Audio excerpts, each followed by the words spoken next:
CNN President Donald Trump on Friday signed a national emergency declaration to address an invasion of our country with drugs, with human traffickers, with all types of criminals and gangs. He also spoke about a wide variety of issues, including trade with China and the national debt.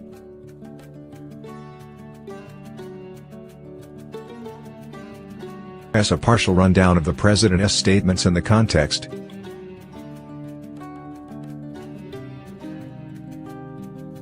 Trump: I built a lot of wall.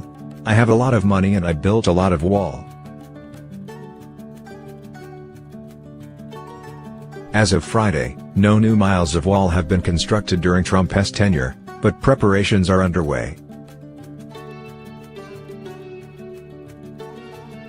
Customs and Border Protection has awarded contracts for around 14 miles of new wall. Construction in the Rio Grande Valley of Texas is expected to begin this month. Site preparations have already begun, according to a senior CBP official.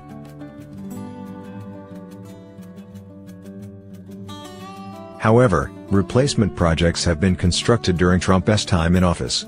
A number of contracts have been awarded, funded by appropriations from Congress for the 2017 and 2018 fiscal years.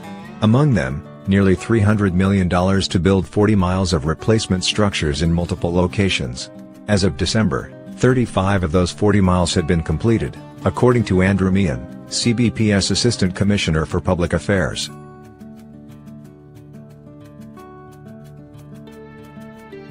Geneva Sands.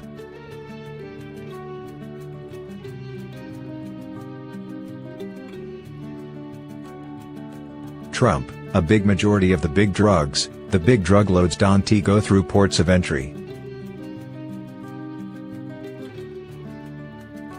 It is unclear what exactly Trump is claiming here regarding big drug loads, but the majority of hard narcotics seized at the border are coming through ports of entry, not between them, as the president continues to claim. The majority of hard narcotics seized by Customs and Border Protection come through ports of entry, either in packages, cargo, or with people who attempt to enter the U.S. legally. The only drug that is smuggled in higher numbers between legal entry points is marijuana, according to CBP and the Drug Enforcement Administration.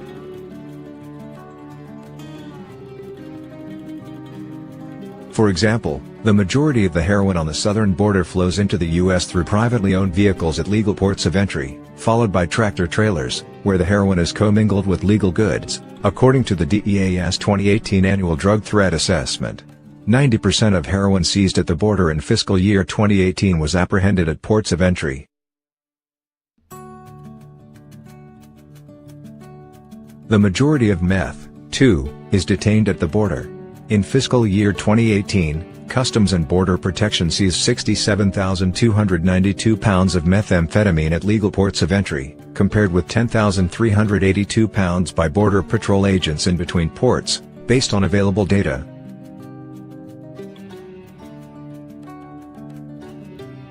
Holmes Librand and Priscilla Alvarez.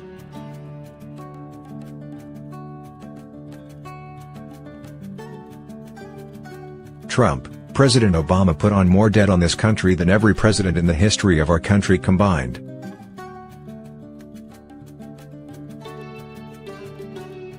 From fiscal year 2009 through fiscal year 2017, the national debt, which includes both the money the U.S. government owes to others as well as the money it owes to itself, grew from $11.9 trillion to $20.2 trillion. That is an addition of about $8.3 trillion, which is less than the debt outstanding when President Barack Obama took office, when President George W. Bush had already begun spending billions of dollars in order to cushion a deepening recession.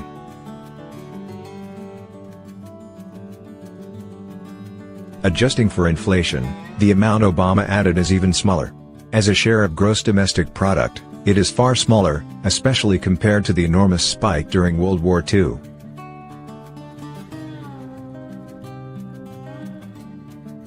Trump was responding to a question about his own contribution to the national debt, which this week topped $22 trillion for the first time.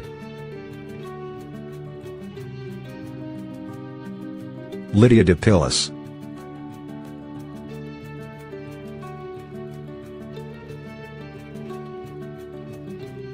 Trump: China is paying us billions in tariffs.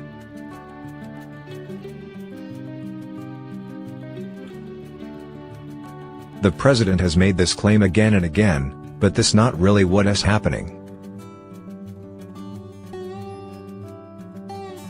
When Trump talks about tariffs, he often talks about the amount of money that is now pouring into the U.S. Treasury. He tends to give the impression that money is being paid by foreign companies. However, most of those tariffs are being paid by U.S. companies that import those foreign goods.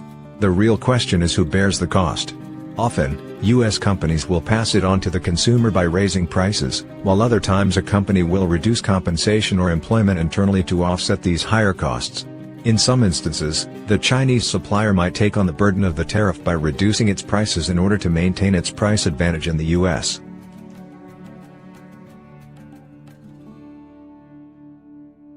Trump is trying to realign trade so that U.S. products become more competitive with their cheaper Chinese alternatives. That will likely require a long-term adjustment of the U.S. industrial base. In the short term, U.S. consumers and companies will most likely end up bearing the cost of the tariffs. The Tax Foundation said last year that it expects the tariffs to lower the gross domestic product and wages, and cost American jobs, hitting lower and middle-income households the hardest.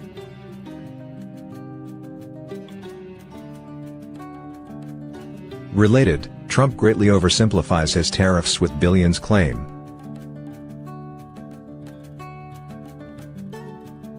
Homes Librant.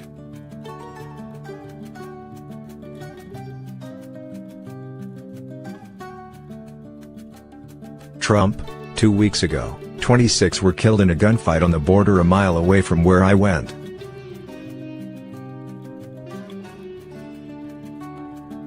The president visited McAllen, Texas, in January, but CNN has found no reports of 26 people killed in a gunfight within a mile of the area Trump visited.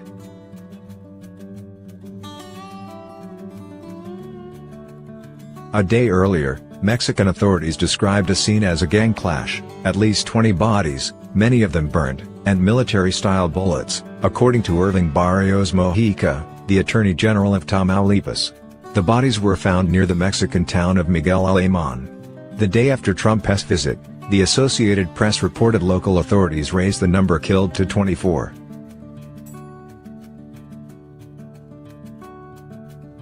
Miguel Alemán is located nearly 130 miles northwest from McAllen as the crow flies, according to Google Maps.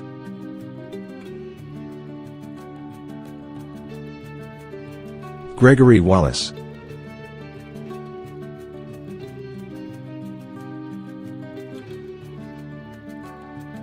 Trump, in fact, Obama told me he was so close to starting a big war with North Korea.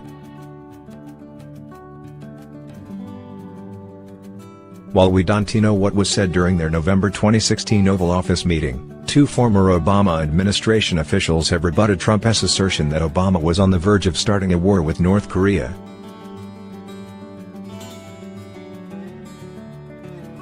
Trump made this claim when asked about his relationship with North Korea and the progress he felt he'd gained. The conversation between Trump and Obama, which included a warning from Obama about the seriousness of the North Korea situation, was widely covered at the time.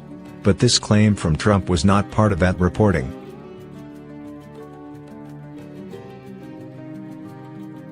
Ben Rhodes, Obama's Deputy National Security Advisor for Strategic Communications, rebutted Trump's claim on Twitter, writing that we were not on the brink of war with North Korea in 2016. Highlighting the long-standing and widely known threat of North Korea's nuclear program is very different from saying you're about to start a big war.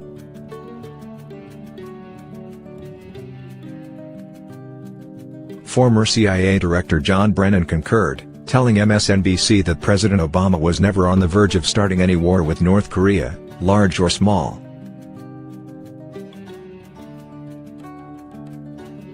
Homes Librant.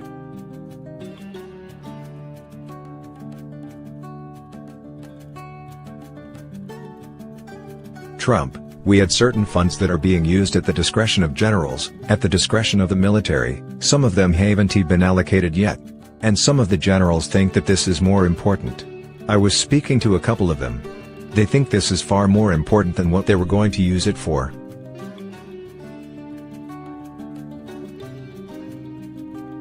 The president did not indicate who he was speaking to and is skipping over an important point about how the military is responding to the request to find money to support building the wall.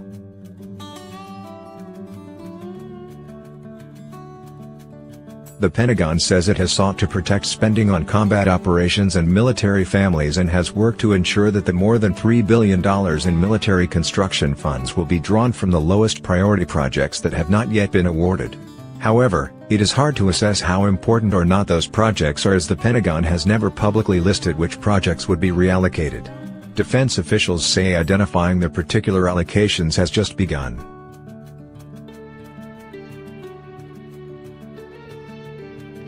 Ryan Brown.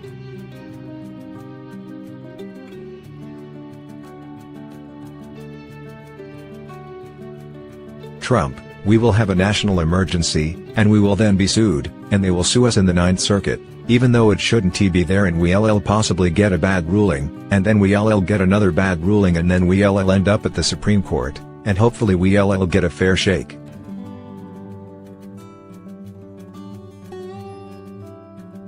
He is not wrong to expect lawsuits.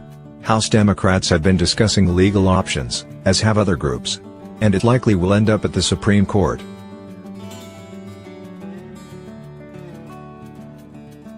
The process would likely go as follows: the case would first go before a federal district judge, then could be appealed to the Circuit Court and eventually the Supreme Court.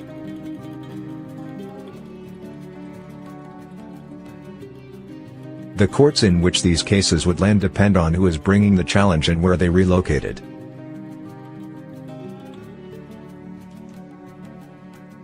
Trump has frequently railed against the Ninth U.S. Circuit Court of Appeals, which oversees western states, as very unfair. The Ninth Circuit ruled against Trump's travel ban in 2017, a third version of which was eventually taken up to the Supreme Court, which upheld it in 2018.